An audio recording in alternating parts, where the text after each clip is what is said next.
Hello and welcome to Literary Friends. Welcome to the world of language, linguistics and literature. तो आज हम लोग देखने वाले हैं एसे ऑन मिल्टन, जिसे लिखा था टीबी मैकॉले ने, थॉमस बेबिंगटन मैकॉले ने। तो इस जो नोट्स है इसे मैंने स्ट्रक्चर कर दिया, स्ट्रक्चर्ड वाइड आपको मिलेगा। पहले आपको इसमें मिलेगा इंट्रोडक्शन। उसके बाद आपको इसमें मिलेगा अबाउट ऑथर। फिर आपको इसकी समरी दी जाएगी, शॉर्ट समरी, जितना ज़रूरी है एग्जाम में लिखने के लिए। इसके बाद जो है सो फिर आपको यहाँ पे दिया जाएगा इसका एनालिसिस एंड इवैल्यूएशन, कि किन किन मायनों में हम इस एसे को एनालाइज करते हैं। फिर आपको इसकी स्ट्रेंथ बताई जाएगी। उसके बाद आपको इसकी वीकनेसेस बताई जाएगी। ठीक है। फिर इसकी रेलिवेंस आपको बताई जाएगी कि किस प्रकार से ये ऐसे अभी भी रेलिवेंट है और क्या सिग्निफिकेंस है इसकी, किस हिसाब से ये सिग्निफिकेंट है हमारे लिए जो लिटरेरी अंडरस्टैंडिंग है उस एरिया में। फिर हम इसके कंक्लूजन के बारे में बात करेंगे। ठीक है, तो बिना देर किए हुए शुरू करते हैं। चलिए, इंट्रोडक्शन। सबसे पहले हम लोग इंट्रोडक्शन पार्ट से शुरू करेंगे। एसे on Milton by Thomas Babington Macaulay is A renowned critical analysis of the life and works of John Milton. जैसे कि आपको मिल्टन के नाम से ही लग रहा होगा, आपको तो इनकी पता ही है कि ये 17th सेंचुरी के बहुत ही फेमस पोइट थे। देखिए मैंने लिखा भी है, the celebrated poet and political figure of the 17th century. Macaulay in his essay lives deep into Milton's character. अब मैकॉले सारी बातें मिल्टन के बारे में बताएगा। ठीक है।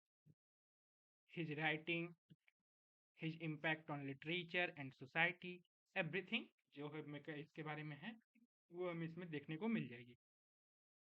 The essay on Milton by Macaulay is a famous piece of literary criticism, क्योंकि इसमें ये सारी वर्क्स को उनके एनालाइज भी करता है।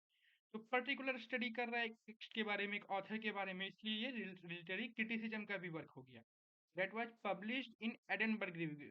एडनबर्ग रिव्यू आपको बहुत पता होगा, उस समय का एक फेमस जो था पीरियोडिकल था, और ये पब्लिश हुआ था 1825 में। Macaulay's essay is a biographical and historical account. अब देखिए बायोग्राफिकल इसलिए हुआ क्योंकि यहाँ पे मिल्टन के जीवन का डिस्कशन हो रहा है।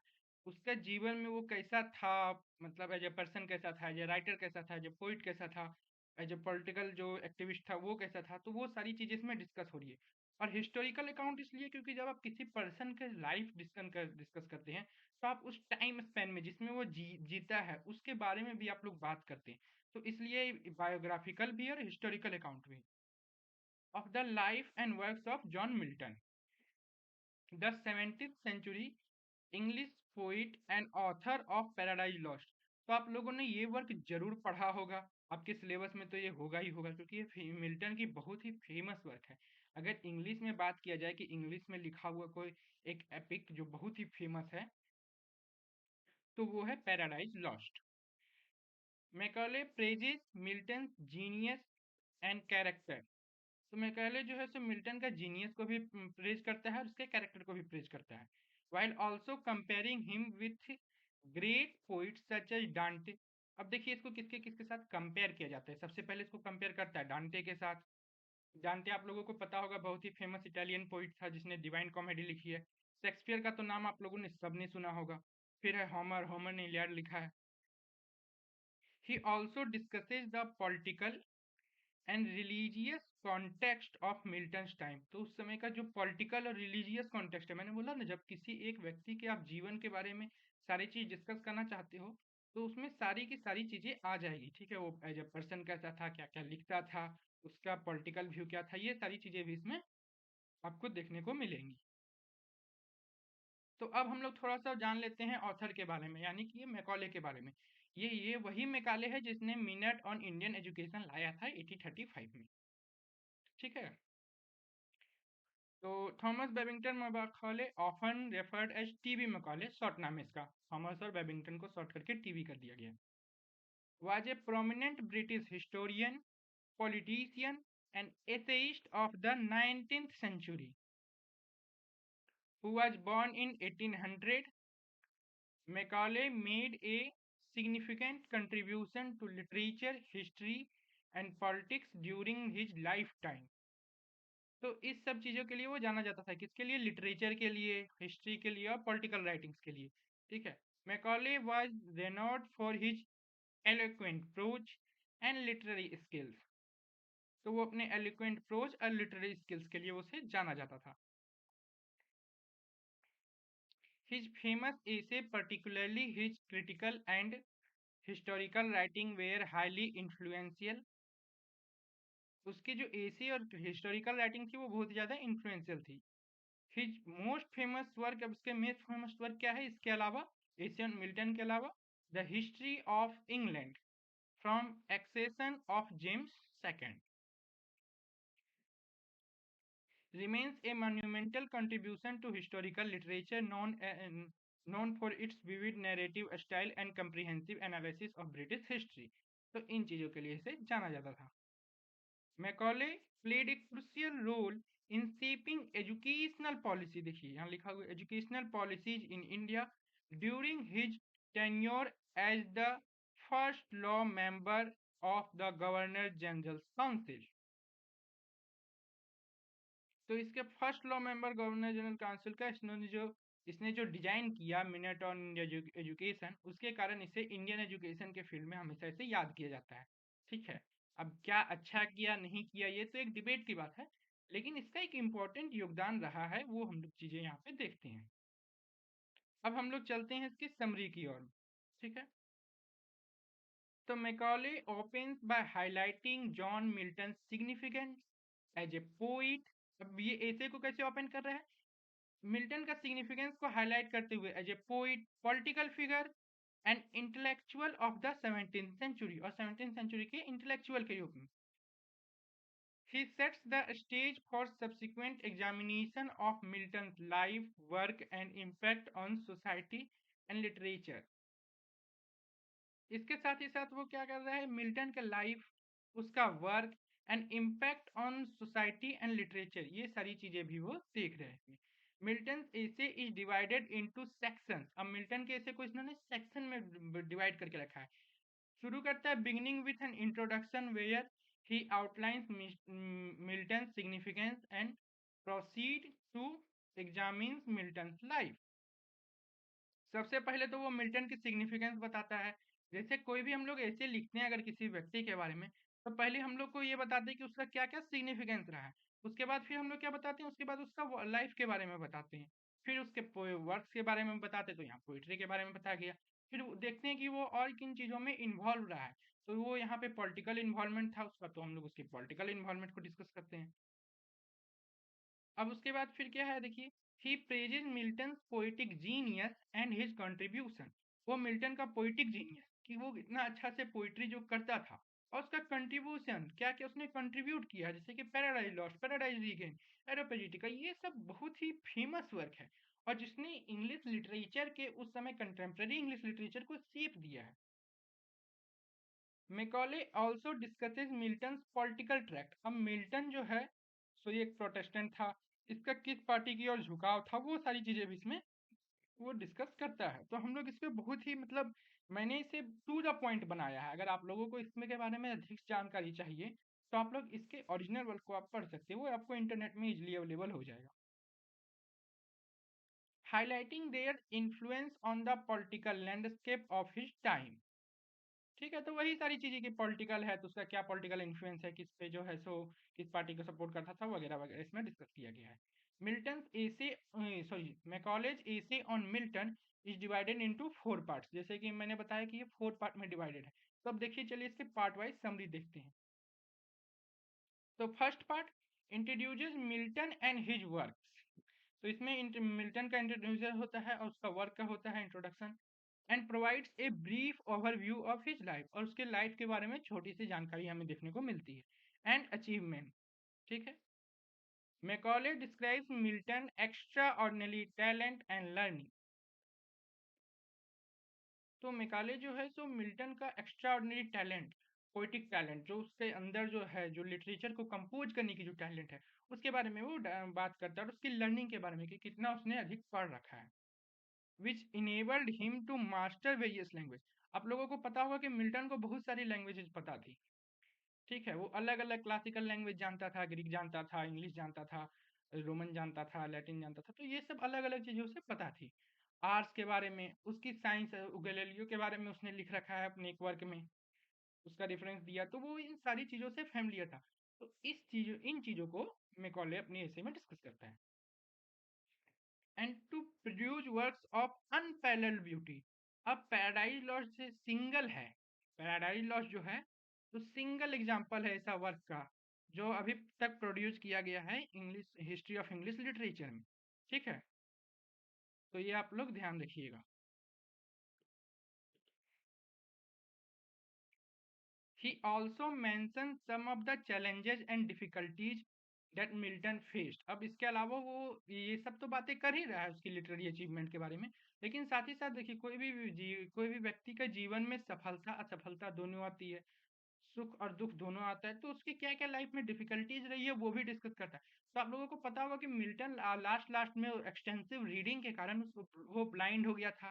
उसके बाद उसने जो विद्रोह किया था राजा के खिलाफ, उस समय के कंटेम्प्रेरी जो क्राउन के उसके खिलाफ, तो उसके कारण वो गरीब भी हो गया था, उसे जेल में भी डाला गया था, तो ये सारी चीजें वो डिस्कस करता है। इसके अलावा उसकी जो है वाइफ और चिल्ड्रन का जो लॉस हुआ है वो भी डिस्कस करता है। तो फर्स्ट पार्ट में हम लोग देख सकते हैं कि इन चीज़ों का डिस्कस करता है। ठीक है, वो ओवरव्यू देता है, अचीवमेंट के बारे में बात करता है, उसका टैलेंट और लर्निंग का प्रेज करता है।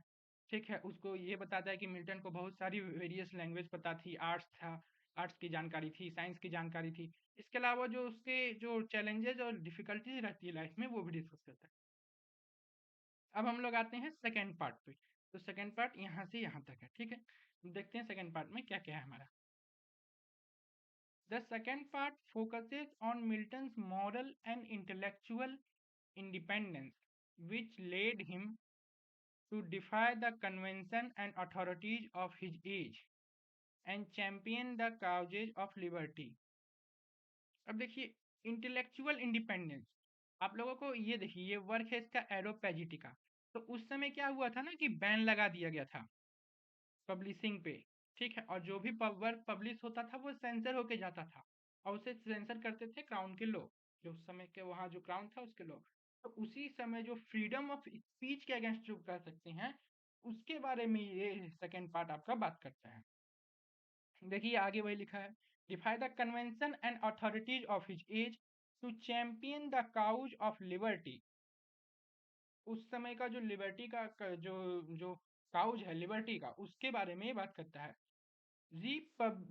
रिपब्लियनिज्म, रिलीजियस रिफॉर्म, इन चीज़ों के बारे में वो बातें करती है। Macaulay admires Milton's courage and integrity and his willingness to sacrifice his personal interest and happiness for the sake of principle and convention.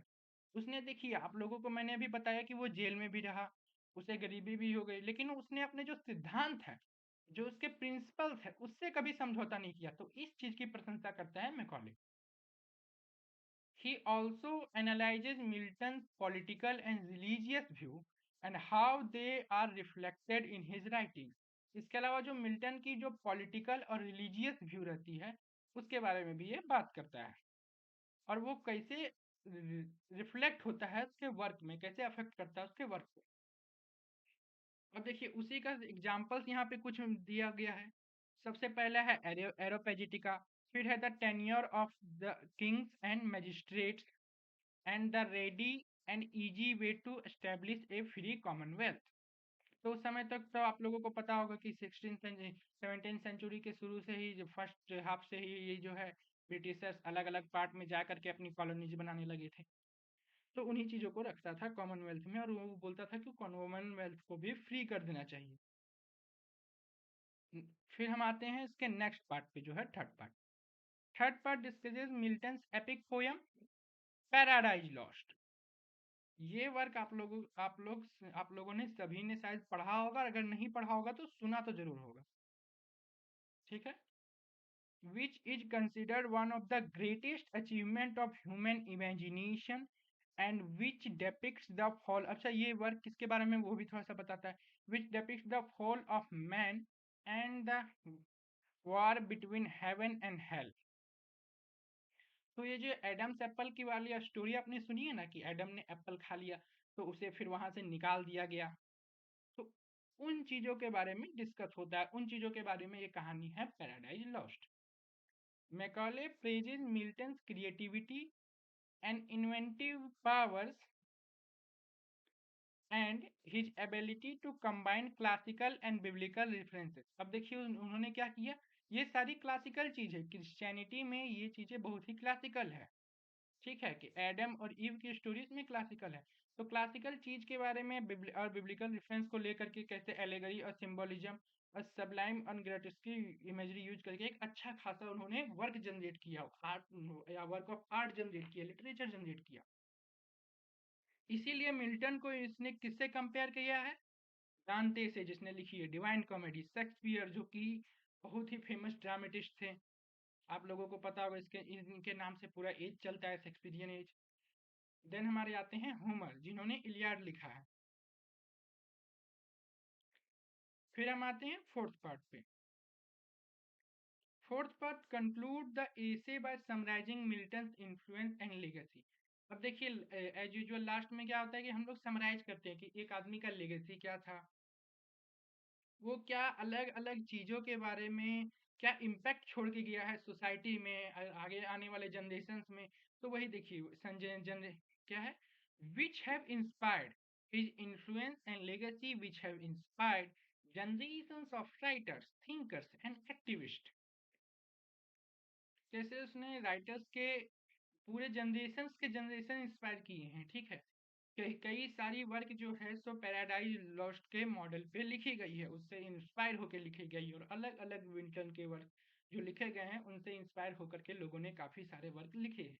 तो उन चीजों के बारे में ये बात करते हैं, which have made him one of the most revered and celebrated figures in English literature. No doubt, Milton is one of the most important figure in entire English literature.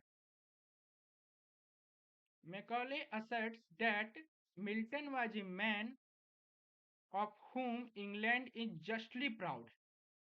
वो इस बात को मतलब पुख्ता करता है, असर्ट मतलब वो इस बात पे जोर देता है कि नो डाउट कि मिल्टन एक ऐसा आदमी था जिसपे पूरे इंग्लैंड प्राउड कर सकता है।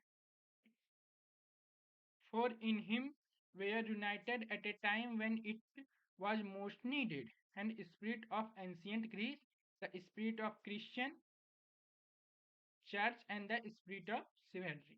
तो ये सारी बातें हमने फोर्थ थी में देखी है, ठीक है। तो अलग अलग स्पिरिट की बात करता है, वो कैसे कैथोलिसिज्म को चैलेंज करते हैं, कैसे सिवेलरी को चैलेंज करते हैं, वो इन सारी चीजों के बारे में बात करता है, क्योंकि मिल्टन बाय थी वो प्रोटेस्टेंट थे, और आप लोगों को पता होगा कि प्रोटेस्टेंट और कैथोलिक का झगड़ा वहां पे चलते रहता था, ये नॉर्मल सी बात थी वहां के लिए। Macaulay's essay on Milton is a remarkable. अब इनका एनालाइज कर रहे हैं, इस एसे को एनालाइज कर रहे हैं, और इसका इवेल्युएशन हम लोग कर रहे देख रहे हैं, ठीक है।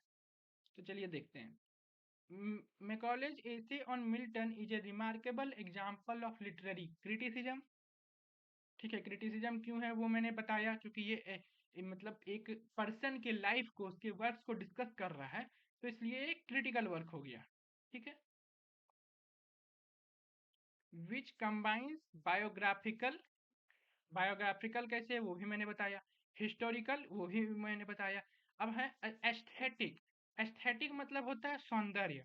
तो क्या क्या उसमें ब्यूटी थी उसके वर्क की, कि किस क्यों जो है सो पैराडाइज लॉस्ट, या फिर Milton as a whole, as a poet, as a writer, as a contemporary figure of literature क्यों इतना हमारे लिए महत्वपूर्ण था, उसकी क्या खूबियां थी, वो सब चीजों के बारे में इसमें डिस्कस किया गया है।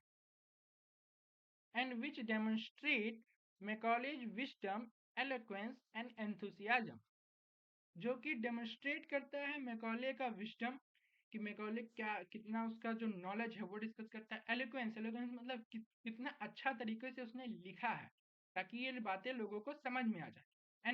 एंड एंथुजियाज्म, अब वो कितना एंथुजियास्ट था इसको वर्क को लिखने के लिए, मिल्टन को लेकर के, वो इस एसे से हमें पता चलता है।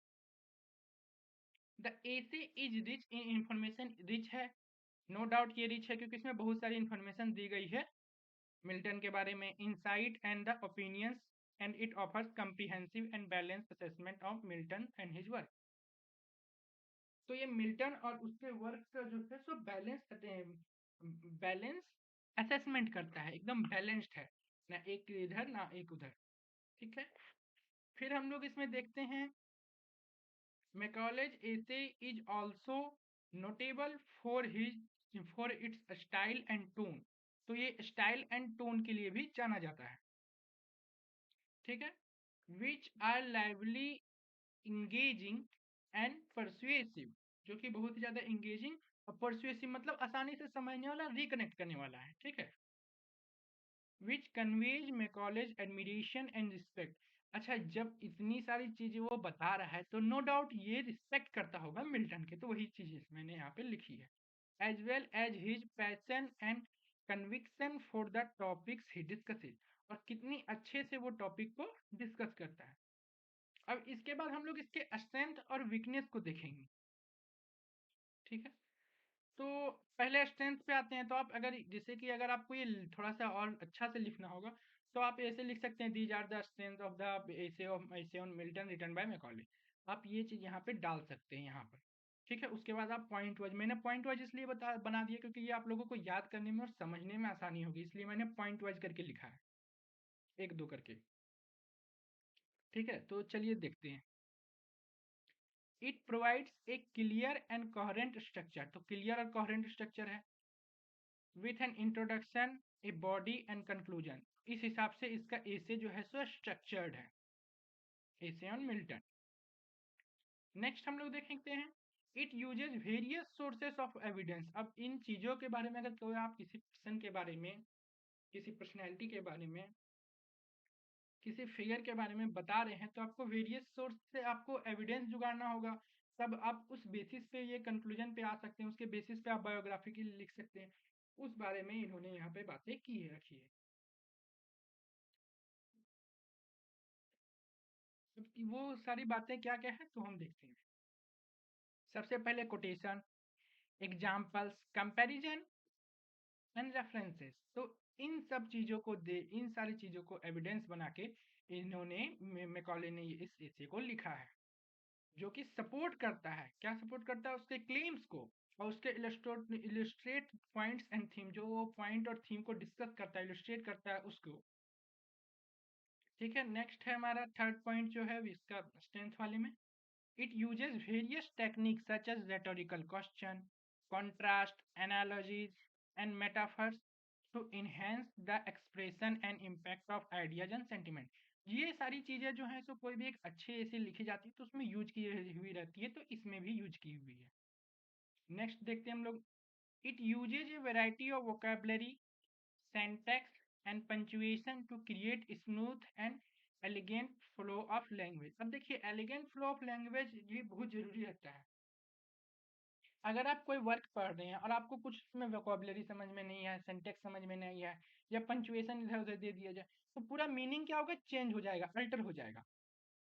तो वो उस सब चीजों से बच के, उन सब चीजों को अच्छे से करके स्मूथ और मतलब एलिगेंट रूप से, एलिगेंट फ्लो ऑफ लैंग्वेज को इन्होंने रखा है। ऐसे वर्ड्स यूज किए हैं, वोकेबलरी यूज की है, सेंटेंस यूज किए हैं, सिंटेक्स यूज किए हैं, जो कि एक स्मूथ फ्लो ऑफ लैंग्वेज ला करके देता है, to achieve different effects and emphasis. वो जो डिफरेंट इफेक्ट्स बताना चाहते थे, जैसे कि कहीं मिल्टन की बुराई की, मतलब मिल्टन के बारे में प्रेज किया उन्हें, कहीं उसके कष्ट को दिखाया, उनके चैलेंजेस को दिखाया, उनके डिफिकल्टीज को दिखाया, तो वो आप समझ पाए, अच्छे से फील कर पाए। तो इस चीज के लिए मतलब स्मूथ ट्रांजिशन ऑफ लैंग्वेज हो, इसके लिए इसे यूज किया गया है। It uses A consistent and appropriate tone. ये कंसिस्टेंट रहता है, ऐसा नहीं कि लो, मतलब कि कहीं टोन लो हो जा रहा है, कहीं हाई हो जा रहा है, कहीं कहीं और इफेक्ट आ रहा है, कुछ दूसरा इफेक्ट आ रहा है, वही नहीं। एकदम कंसिस्टेंट एंड एप्रोप्रिएट है, जो कि रिस्पेक्टफुल है, एंथुजियास्टिक है, एंड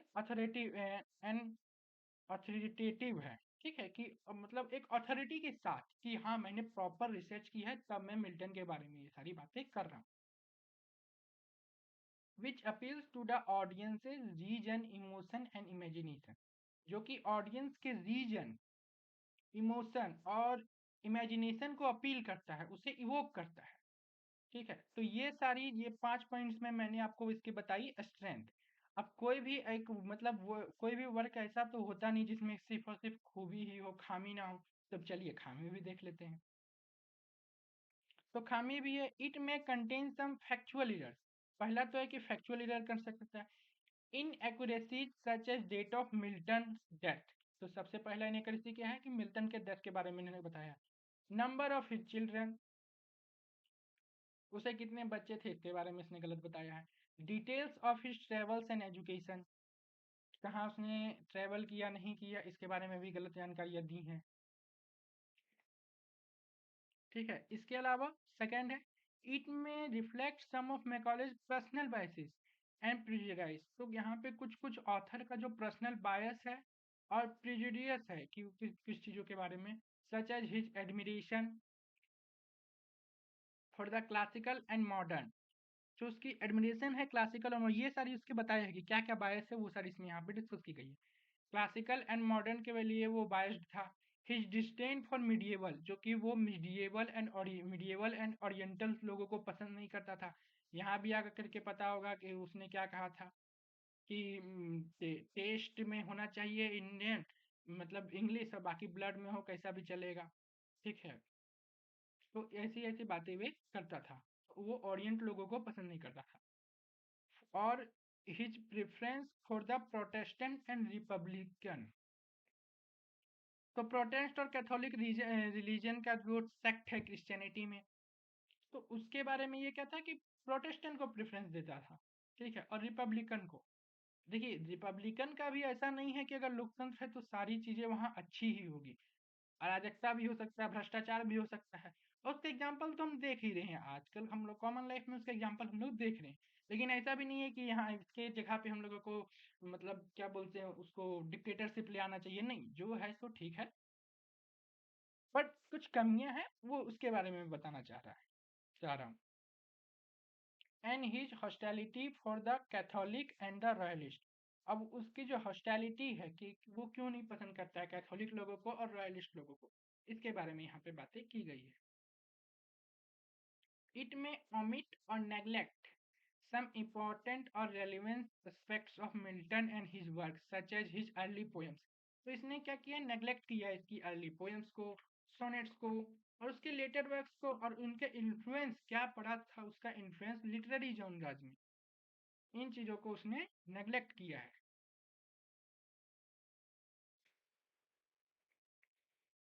फिर देखते हैं आगे।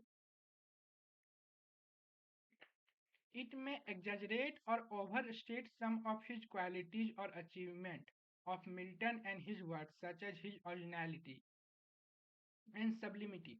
ऐसा नहीं है कि मिल्टन भी, मतलब कि देखिए सभी के वर्क में कुछ खूबी होती है तो कुछ खामियां भी होती है, तो वही चीज की यहाँ पे मैंने लिख रखा है। एंड हिज सुपेरियरिटी और his comparison with other people. अब ये क्या जरूरी है कि मिल्टन जो है सो होमर के बराबर में स्टैंड करे? होमर तो उससे बहुत बहुत अच्छा लगता था, लेकिन उसने उसे में रखा है, साथ में कंपेयर किए, तो वही सारी चीजें यहाँ पे बताई गई है। उसके बाद सब्लिमिटी, उसके वर्क की सब्लिमिटी की, क्या वो बहुत सुंदर था, कुछ खामियां थी उसमें। अगर आप लोग पैराडाइज लॉस्ट पढ़ेंगे, पैराडाइज रीगेन पढ़ेंगे, तो आप लोगों को लगेगा कि हाँ उसमें कुछ कुछ खामियां थी।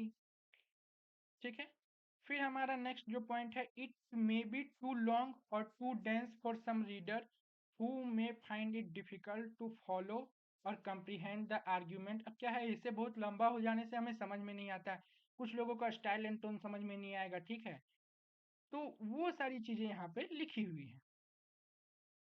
अब हम लोग इसका रेलिवेंस देखते हैं। ठीक है, तो Milton's essay is A valuable influential piece of literary criticism which has contributed to the understanding and appreciation of Milton and his work। तो मिल्टन और उसके वर्क को समझने के लिए एक बहुत ही अच्छा है, चूंकि मिल्टन का वर्क अभी भी रेलिवेंट है, अभी भी हमारे सिलेबस में प्रिस्क्राइब रहता है, तो एक इस पॉइंट ऑफ व्यू से हम लोग उसे समझ सकते हैं। And which has a saved the perception and reputation for of Milton as one of the greatest poet। तो हो सकता है कि इसके वर्क से लिखने से पहले उतना मिल्टन को लोग प्रेज नहीं करते, उतना नहीं जानते हो, तो इसने क्या किया है, उसे एक शेप दिया है। And thinkers in English literature. तो इसके बारे में ये हम लोगों ने देखा कि एक मिल्टन का जो पोजीशन है वहां तक इसको पहुंचाने में इसने भी एक बहुत अच्छी, इस एसे ने भी एक बहुत सिग्निफिकेंट रोल प्ले किया है। Milton essay is also a relevant and significant piece of writing which has implication and application for today's reader। अब क्या क्या इसके लिए implication और application है हमारे लिए, significant कैसे है वो देखते हैं। It encourages the readers to explore and enjoy the works of Milton and to discover the beauty and wisdom that they contain and the challenges and the questions that they raise। अब देखिए, अगर मैं मतलब अगर आप लोगों ने Milton को नहीं पढ़ रखा और इतनी सारी मिल्टन की आप लोग तारीफ सुनेंगे तो आप लोगों को तो एक बार तो मन करेगा कि हाँ चलो देखते हैं आखिर कौन था जो इतना अच्छा लिखता था। तो वही बातें यहाँ कही गई है। उसके बाद है it inspires the reader to emulate and learn from example of Milton. तो मिल्टन से हमें क्या क्या सीखनी चाहिए वो सारी चीजें यहाँ पे दी गई है। उसके और वो टैलेंट हम क्या कर सकते हैं अपने अंदर कल्टीवेट कर सकते हैं। वो टैलेंट को हम कॉपी करके फॉलो करके उस टैलेंट को, उस पैशन को अपने अंदर ला सकते हैं। ठीक है। और कैसे जो मतलब देखिए वो अंधा था, लेकिन आप लोगों को पता होगा उसका जो वर्क्स है उसकी बेटी लिखी करती थी। तो अंधा होने के बावजूद भी इसके अंदर इतना पैशन था जिसके कारण हम लोग उसे याद करते। तो इस इन चीजों से हम प्रेरणा ले सकते हैं। अब देखिए नेक्स्ट क्या है, it invites the reader to reflect and debate on the issues and themes that Macaulay discusses. तो जो मैकॉले जो डिफरेंट इशू और थीम डिस्कस करता है मिल्टन के बारे में, such as role and responsibility of poet, nature and purpose of the epic. तो इन सब चीजों के बारे में रीडर जो है सो डिबेट करके सीख सकता है, इसके स्टडी करके सीख सकता है। ठीक है। अब हम लोग आते हैं कंक्लूजन पे। तो कंक्लूजन में देखना है, कंक्लूजन में क्या होता है कि वही सारी चीजों को अच्छा से और कुछ अगर चीजें यहाँ पे हमें एक्स्ट्रा ऐड करनी होती है तो वो हम इसमें ऐड कर देते हैं। तो चलिए देखते हैं conclusion. In conclusion, Macaulay's essay on Milton is a masterful and memorable piece of literary criticism which offers a comprehensive and balanced assessment of Milton and his works। तो ये हमें क्या करता है, कंप्रीहेंसिव है, अब बैलेंस असेसमेंट है Milton के वर्क के बारे में। मतलब इससे पहले या अभी भी इससे अगर मिल्टन के बारे में किसी को जानना होता है तो वो ये ऐसे जरूर पढ़ते हैं। ठीक है। इस ऐसे से उन्हें मिल्टन का ओवरऑल पर्सनैलिटी, उसकी राइटिंग के बारे में आइडिया लग जाता है। इसीलिए लिखा है बैलेंस असेसमेंट। और कंप्रीहेंसिव भी है क्योंकि उन्होंने डिटेल में बता रखी है। इसके साथ ये क्या दिखाता है, मैकॉले का जो है सो एरुडिशन, कि मैकॉले का कितना जो, एरुडिशन का मतलब होता है पांडित्य, कि कितना उसका ज्ञान है वो दिखाता है। एलोक्वेंस दिखाता है कि कितने किस हिसाब से उसे मतलब लैंग्वेज को यूज करना आता है। उसके अलावा इसका एंथुजियाज्म दिखाता है कि अगर कैसे हम किसी एक अगर मतलब जैसे कि एक किसी वर्क को लेकर के, किसी राइटर को लेकर के कैसे उसका फॉलो, क्या पैशन है उसका किसी राइटर को लेकर के, मिल्टन को लेकर के, कि इसके बारे में इतनी सारी चीजें जुगाड़ना, उसके बाद उसको अच्छे से अरेंज करना फिर लिखना।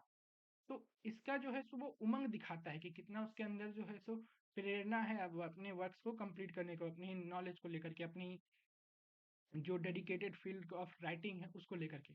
ठीक है। The essay is also relevant and significant piece of writing। इसका essay का रेलिवेंस मैंने यहाँ पे बताया आपको। ठीक है। Which has implication and applications for today's reader। जो कि इस आज का जो रीडर है वो इससे क्या सीख सकता है, क्या उससे लर्न कर सकता है, उन सब चीजों के बारे में इसने बता रखी है। लास्ट में, Macaulay's essay is tribute and a testament to the genius and character of Milton. तो मिल्टन को ये क्या करता है, ट्रिब्यूट देता है। और इसके साथ ही साथ spirit and culture of England के जहाँ का मिल्टन प्रोडक्ट होता है। तो आज के लिए बस इतना ही दोस्तों। अगर आप लोगों को मेरी ये वीडियो पसंद आ रही हो तो इस वीडियो को लाइक करें,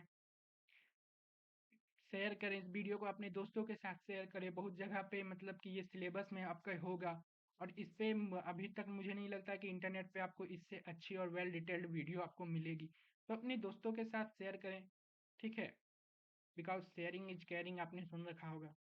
और अगर आप लोगों को ये वीडियो पसंद आ रही है, इसके नोट्स अच्छे लग रहे हैं चैनल के, तो कृपया करके चैनल को सब्सक्राइब करें। तो थैंक यू, जय हिंद, वंदे मातरम।